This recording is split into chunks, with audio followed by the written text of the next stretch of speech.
What's up, everybody? Welcome back to the channel. Yay. Yeah, is that exciting enough for you?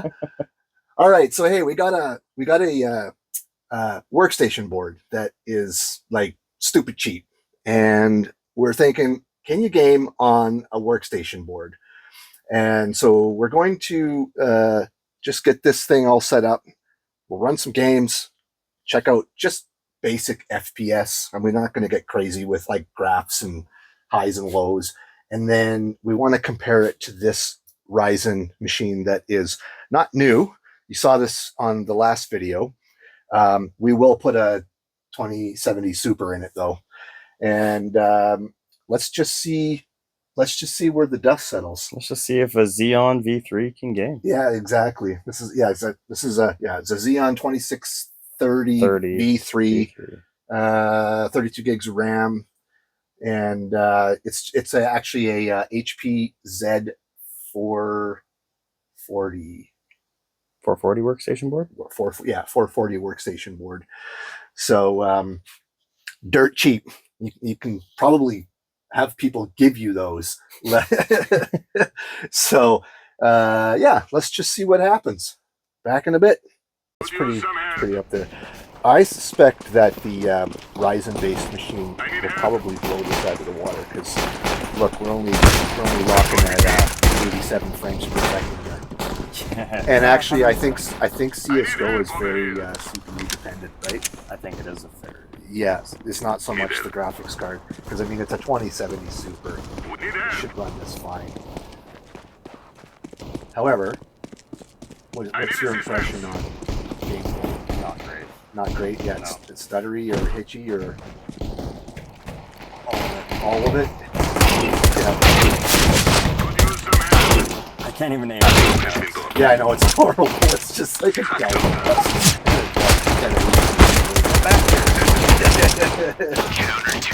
win. We did it.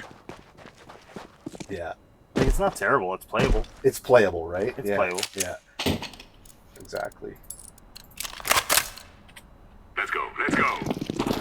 I mean, if someone gave you this board and you had some kind of graphics card,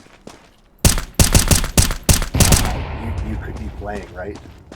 You could be. Yeah, I guess that's Spotted the bomb carrier. the whole point here.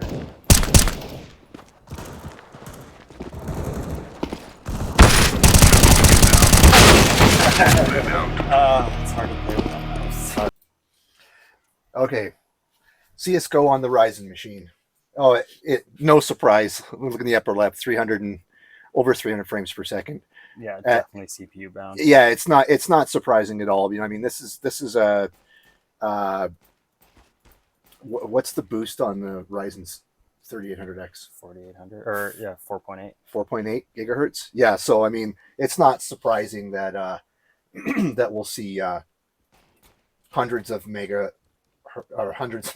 Come on, brain. Hundreds of frames per second higher over that other machine. Exactly. This is definitely a CPU bound game. And of course, I'm sure it must feel much better. Way better. Yeah. Although having said that, we're on an HP like business monitor that's 60 hertz. I mean, it's not. Well, visual, it's Visual's fine, but I mean, you know, you don't have a 144 hertz gaming monitor, right? So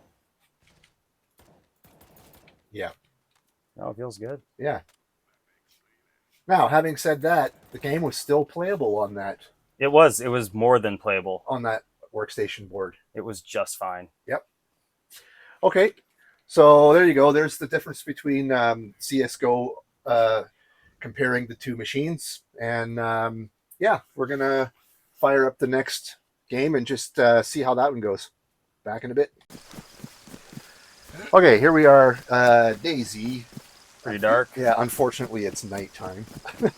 Yeah, we're kind of in the upper left there. We're 140, 150 frames per second. I wish it was not night. Anyway, it doesn't matter. The frames per second don't really change too much whether it's night or day. So compared to CS:GO, how does that feel as far as smoothness? better. It's better. Yeah. Yeah. I think CS:GO is still is more a CPU. It's a more of a CPU centric game. Yeah. And yeah, there you go. Now those zombies can see you. And also, let's not forget, this is a 2.4 gigahertz CPU, right? Yeah. So there's that. Although it is a 8-core 16-thread part.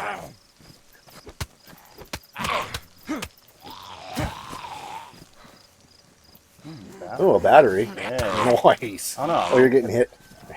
Bleeding. So yeah, we're up. We're in the hundreds for frames per second. So it's not bad. It's playable. Definitely playable. All right. Okay, we're in day Z. Looks like we're doing, in the 200s. And I believe we were in the 150s on the on that workstation board.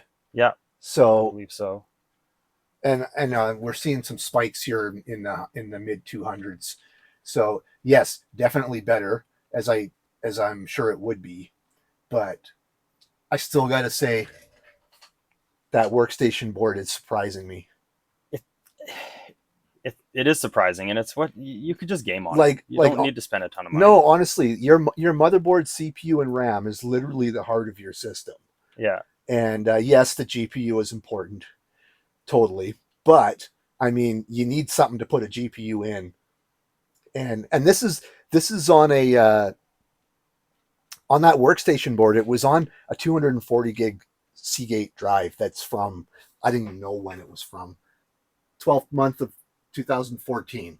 Doesn't matter. It's old. Yeah. It's old. So it was running on a 9 or 10-year-old solid state 240 gig solid state on that workstation board.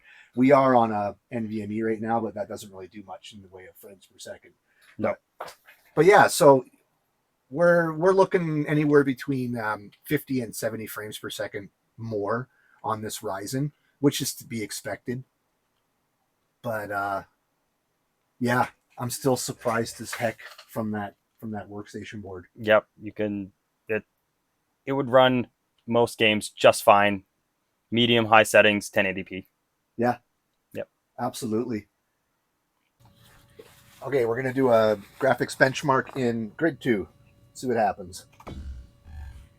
And we're just gonna do a benchmark test, right? Yeah. Yep. All right. And confirm.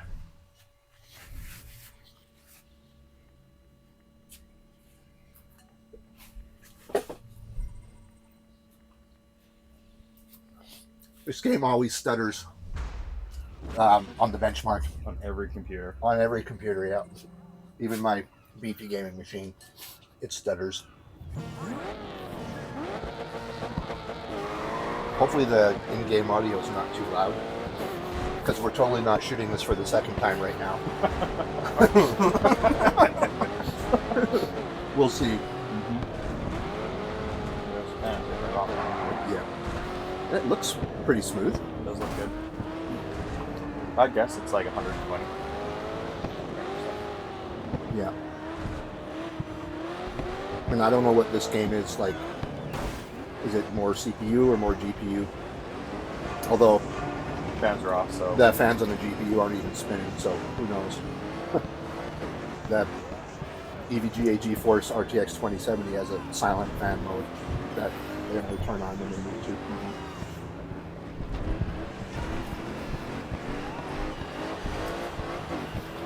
This game looks good and it's old.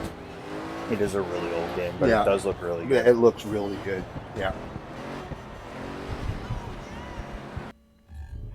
Okay. Wow, that's actually really decent too. That is really decent. So this was high preset 1080p, average FPS 161. That's actually really surprising. Yeah. And 221. 121 minimum. Sorry, max FPS 221. That's insane. Yeah, I'm actually quite surprised for this 2.4 gigahertz Xeon. with ECC Ram, right? So Yeah. I mean, it's not like you have an XMP profile. Nope. And I don't know what kind of overhead is on ECC Ram, but there's got to be some overhead, right? It's error checking everything that goes through it. Yeah. So yeah, okay. Surprising. This is a playable game on a motherboard, CPU, and RAM that you could conceivably get for free. Yep. Right? Or like Or- $60. Or like $60, exactly. Because actually, that's what I paid for that was $60. All right, here we go. Grid 2, benchmark, High preset. and the high preset 1080p.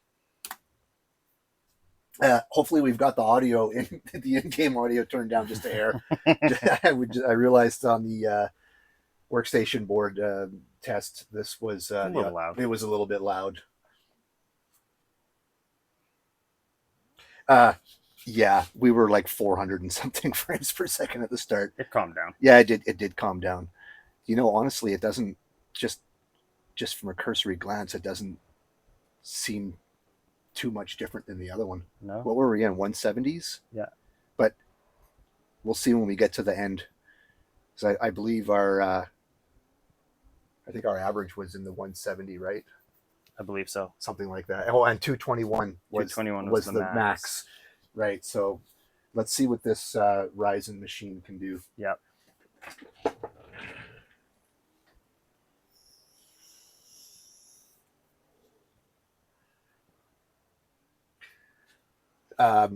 Anyway, if you guys are seeing the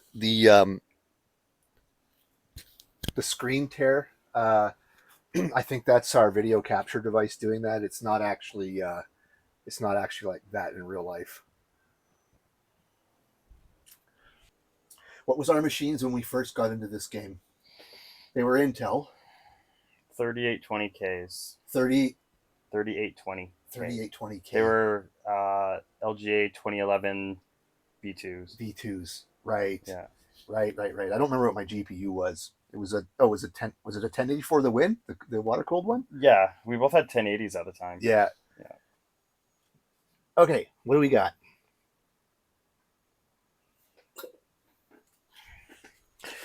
Okay, so the average I think we were like what, in the 170s for average. Our maximum on the other board was 221. So yes, this is definitely better, but it's not needed. No, you don't need 305 frames per second or even 226 average to have a good experience. You need 120. Yeah, or honestly 80 would even be fine. Yeah, exactly. So things are looking good for that workstation board as far as obviously we're not going to play Call of Duty Modern Warfare 2. I mean, we could, and this Ryzen machine will play it just fine because this is essentially the same as my gaming machine. I have a Ryzen 7 3800X, but I have a 3060 Ti video card, not a 2070 Super. But so yes, this machine in its current state would play Modern Warfare 2 just fine. Yeah. But people with a Steam library with older games or whatever, that workstation board, man, it's totally fine. Okay, we're gonna do a Haven run, 1080p, DirectX 11, quality high, yeah, and 4 times anti-aliasing. All right, let's give it a shot. This one here, we just stop it manually, so we'll just let it run for a bit. I want to see those GPU fans turn on first, because then we know it's actually doing something. Yeah. Was there audio in this? I can't remember. Okay, so in the upper right is the stats. So it looks like we're doing in the 160s right now. And there's some other stats there, the clock speed and the memory speed and the temperature. Oh, the GPU fans are running. They sure did. They're like so we're almost 200 frames per second there. So we'll let it do a full loop back to because it kind of just flies around the whole scene and then comes back. And 64 C. this is on a card that has never been opened. So I don't know. I don't even know how long I've had this card for. Years. Years. Yeah. So I don't know the state of that thermal paste, if it's all dried out or not. But honestly, it's 65C, so It's doing good. it's doing pretty good. Yeah. Okay, let's do Haven on the Ryzen. Same settings as last time. Yep.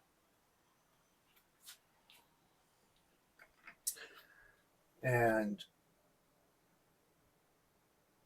150.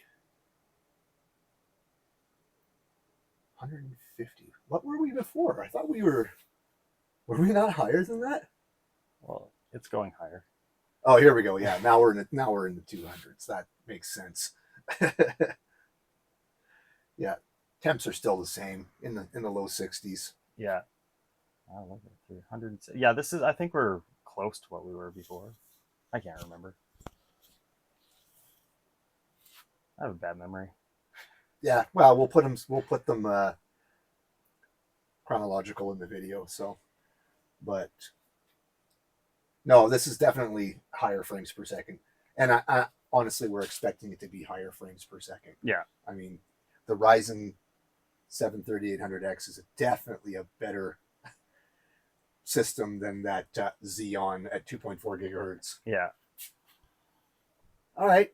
So yeah, you know what? It's really not that much more. I mean, I'm actually still surprised at that workstation board, especially with the fact that it's such an old CPU. Yeah, such a slow clock speed. And a slow clock speed as well. And it being a Xeon, it's not a gaming. It's not meant for it. It's not a gaming centric CPU. I hit escape. Let's see what happens. Yeah, it just turns that off. Okay, it just gives you extra stat. Well, what do you think? What's your verdict? Honestly, I would have the Xeon if I could get it for cheap enough. Yeah. Yeah. You don't need anything else. Yeah, totally fine. I think if a person got a Xeon machine, like I said, I paid $60 for that, and you could probably find it for free. Yeah, you could probably get it for free. Yeah. Just the board, and if you needed a CPU, those Xeons are like $10 from eBay. Yeah, they're actually quite cheap. I'm actually blown away, honestly, from the performance of that workstation board. Epic gaming machine? No. Will it suffice? Absolutely. Yeah. Yeah, totally. And you add an inexpensive solid state. I mean, solid states nowadays, even just a 2.5 inch, which is totally fine. You can get a terabyte for under $100. Yeah, or whatever, even just a used one, right? Yeah. So, I mean, we've already proven when because I like to kill NVMe's. You sure do. Yeah, that's right. And I was just running games on my 2.5 inch SSD. You still had your NVMe drive. Yep. Well, you still do, but Still I do, mean, yeah. So loading times in games, you did beat me, but it wasn't by much. Not by much. Right. So, I mean, honestly, you don't need an expensive NVMe drive. Especially if you have a board that doesn't even support it. Exactly. Right. So, and then of course, if you get a Xeon board that's say like a V3. Yeah, V3. And the newer. The newer, sort of a little bit newer.